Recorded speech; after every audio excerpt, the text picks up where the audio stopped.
What's going on, guys? I figured I'd check in with you on something new we got here. We got a 2014 Chevy Malibu. Customer wanted a dash cam, but he also wanted a backup camera, so let me show you what we got. So we got the new mirror replacement. This is from Rydeen. It's the R10-SPL.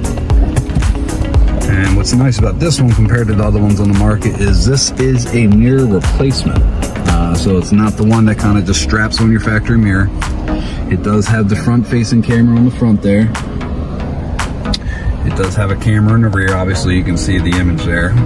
But what's nice about the one in the rear is when you put it in reverse, it can actually go into a different screen where we can adjust it to where, you know, if we're looking straight down, that way we can see how close we're getting to the cars behind us or the curb. And then when we go back and park or drive, now it's acting like a regular rear view mirror. You can have lines like the blue, red, or the green, red, yellow kind of lines as you get closer to an object. I don't like the lines because they're not 100% accurate, and I feel like some people will use that as the end-all, be-all, and not just use it as a reference. So I like to turn it off. I do show the customer, you know, it is an option, but I think it looks cleaner without the lines personally. What's also nice, it is all touchscreen, obviously. You can have split screen, you know, the front-facing camera, rear-facing camera. You can have just the front camera only,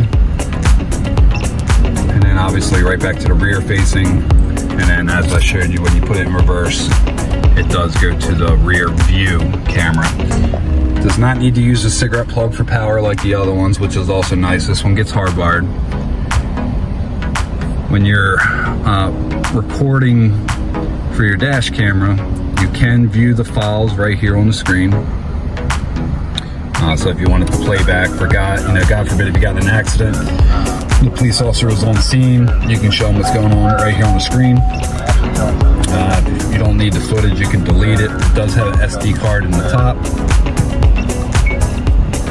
So overall, really nice unit. The quality of the image is really nice as well. Usually I don't like these, but this one's surprisingly really nice, so I figured I'd show you guys.